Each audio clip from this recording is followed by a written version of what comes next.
mengawali dengan hasil dari Manchester Derby.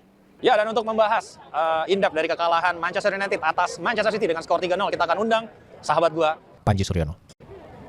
ini dari sisi taktik kita evaluasi dulu, karena memang dari sisi sayap semuanya mati. Mbeumo dimatiin sama Nico O'Reilly. Kemudian di sayap yang berseberangan juga Kusanov mampu mematikan pergerakan dari Dorgu. Kemudian tengahnya juga kalah segalanya. Bahkan sebenarnya Ugarte yang dipasang tampil lebih jelek ketimbang Mainu yang masuk sebagai pemain pengganti. Gimana evaluasi lu tentang taktik dan pemilihan pemain terutama yang dilakukan oleh Amorim pada derby ini? Oke, menjawab pertanyaan lo nih, yang pertama, United selalu kalah di tengah, nggak cuma dari sayapnya maupun juga dari tengahnya. Dan ini yang gue juga heran dengan kenapa Amorim harusnya tahu menghadapi City dia akan punya gelandang yang dominan, ada Rodri di sana, ada Reinders di sana yang energik, ditambah ada Bernardo Silva yang juga mobilitas tinggi dengan kreativitas juga. Dia memasang Bruno dan juga seorang Ugarte. Oke, Ugarte mungkin pemikirannya dibandingkan Casemiro secara fisikal juga memang yang udah lebih tua, harusnya punya fisik atau stamina yang lebih prima. Tapi menurut gue, Ugarte dalam even dari musim lalu sampai sekarang dia belum menunjukkan sebagai DMF yang benar-benar solid, sebagai orang terakhir di depan barisan pertahanan atau orang terakhir di depan barisan para defender-defendernya MU gitu.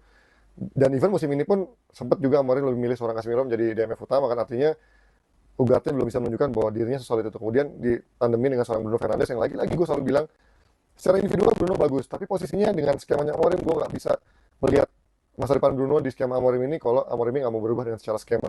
Berada di posisi nomor 6 atau nomor 8, menurut gue Bruno seolah kehilangan kebebasannya, kehilangan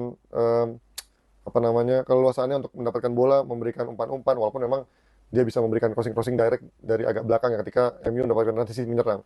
Tapi sekali lagi formasi ini lagi-lagi agak sangat rapuh. Gue selalu bilang formasi Amorim ini harus kuncinya adalah pemain tengah, dan menurut gue Ugarte secara DMF belum solid. Bruno juga bukanlah pemain yang ada atau cocok ada di posisi dua orang di gelandang MU dengan skema Amorim 3-4-3 ini.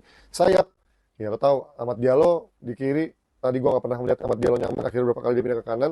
Mbeumo pun juga bermain di kiri nyaman, dan akhirnya terlepas dari itu juga gue harus apresiasi juga pertahanan City yang sangat solid ya, bagaimana mereka cepat banget transisinya, walaupun di 15 menit 20 menit amat 20 menit awal sempat kelabakan menghadapi skema transisi cepat dari MU, dan juga ada beberapa kali peluang yang walaupun tendangnya masih tendangan ke atas langit ya, ditambah juga tadi ada gaya-gayaan Amad Diallo yang malah mencoba tendangan gunting atau bicycle kick dibandingkan dia menahan bola biasa dan juga memberikan tendangan yang lebih pasti dengan kaki kirinya.